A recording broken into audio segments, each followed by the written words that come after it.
Does a dark and seemingly endless forest spook you? Do the creaks and groans of unknown origin give you pause? Some woods are best left to slumber. Happy Halloween, friends. I hope you'll all have a chilling night filled with laughter and fright. Today we're working on a hopefully spooky and claustrophobic ancient forest for the Tyrannosaurus Rex. I had a lot of issues with this one, started and restarted it a lot. I had a feeling and a goal in mind for it, but for whatever reason I just could not get it started right. It felt like there was this deep disconnect between what I envisioned and this empty space where the habitat was going to go. I finally ended up just buckling down and going with this iteration after several days and many hours of working and reworking. And I'll be honest, it looks great. I love it a lot. But I could not convey the emotion and feeling I was going for. And I don't know why. I cannot honestly give a reason why. Maybe it's because I'm missing some minor key elements that are still in my vision for this enclosure, like crawling mist and minor details that if I had more time to work on it, I could probably bring to life. But the false starts really ate into the detailing time. To express my vision, I wanted a sloped, endless forest that drifted off into the distance. Fog creeping through the scrub and a quiet, eerie river that cut through the space, leading to a few waterfalls, and eventually winding off. Because of the terrain capabilities, I had to adjust the river idea a little bit. But it still turned out well, and I'm actually super pleased with the way it and the waterfalls look. To begin the build, I started with landscape and shaping, and as you can see, I played with a few different things, trying to decide if I wanted to raise the whole level of the zoo beyond this to this level, as both the left and right side of the zoo actually are sitting at this level too. But as I worked on it a bit, I realized if I wanted to raise the whole thing, I would have had to have started sloping it a bit sooner to get it to work well. A few plateaus cut out of the landscape will have to suffice, and I can figure out how to tie it all in together after the fact. Next, I worked on the viewing gallery, wanting the guests to only have this specific place to look at the enclosure. This allowed me to focus on the details being forward-facing. You'll be able to see in certain clips as we view this enclosure that the more impressive version of this habitat is the front-facing version. Viewing gallery is incomplete as of this video. I plan on putting in a restaurant and shopping center in it, and completing it after that, as I overall don't know how it's going to look. I'm going to try and keep it single level and try not to raise the roof too high up, as I like the idea of seeing the looming forest far over the top of it. I really like that I placed the gallery lower to the ground. Initially I was going to place it midway up the Rex so people could see face to face, but ended up liking the idea of being able to judge sizes. I think the idea of a child being able to see just how large they are from that viewpoint is excellent. Next, I wanted the forest itself to be looming and feel old, ancient even, and aware. I wanted the view from the platform to give the impression that the trees and life force of the area was bearing down on the guest. So I fought with a skyline for quite a while and lined so many trees down the back and sides of the habitat, with a dual level terrain and super dense thick foliage to make the backdrop look like it carries on for so much further than it does. I brought smaller tropical plants closer to the river, adding just a touch of something young and fresh, a hint of contrast to balance the height of all the other trees. The looming feel isn't quite there, and I'm not sure how to get it just right without completely blocking the view. So for now, it will have to do. For adding in a bit more of a spooky vibe, I brought in a couple jack-o'-lanterns that I imagine the zoo had props of, and then added in some large slabs of rock, free of moss and lichen, like the other rocks in the habitat, and lit them up with candles and lanterns, and added in some bones strewn about. Some of the bones are unusually large and real, for the purposes of story, of course. I liked the idea that these monoliths were part of some ancient ritual at one point in this ancient forest, and the zoo just never had them removed.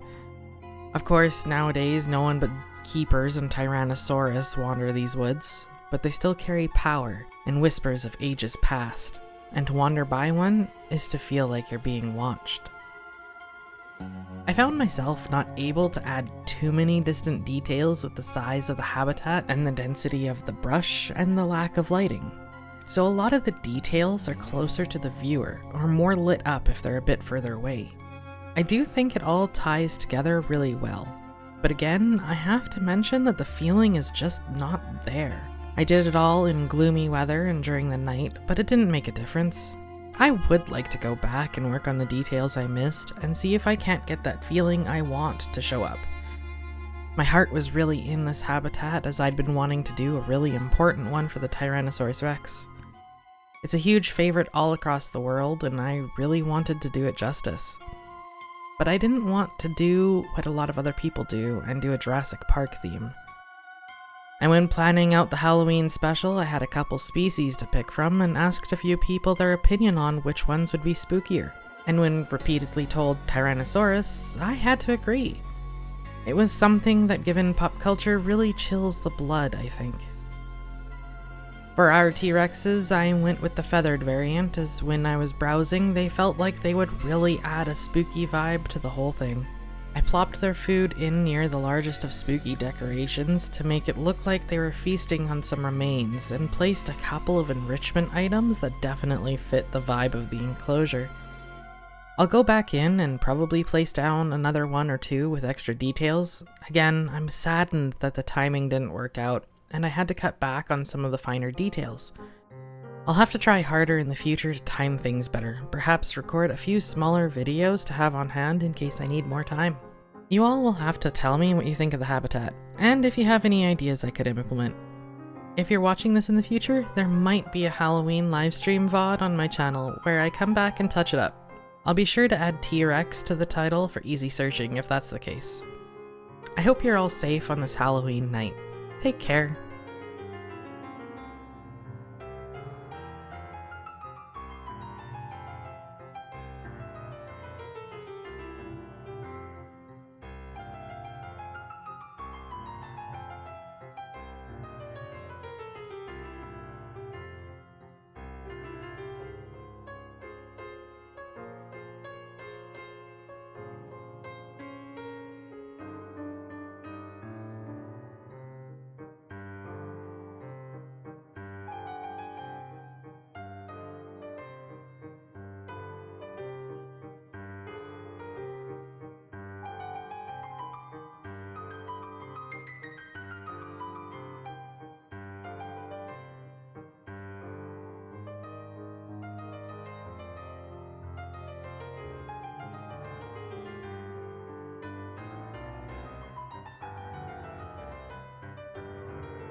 There it is, the one and only king of the tyrant lizards.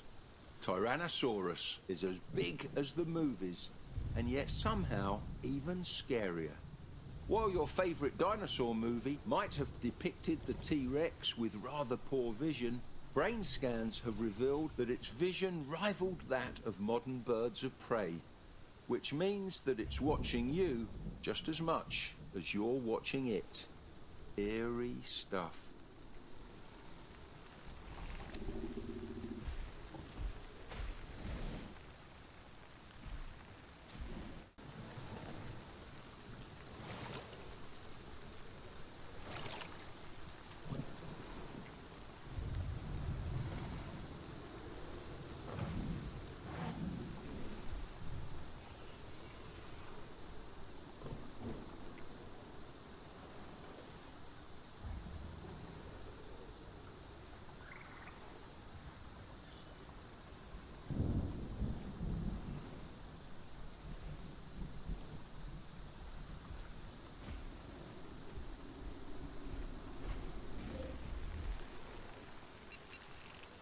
Take a good look at those arms.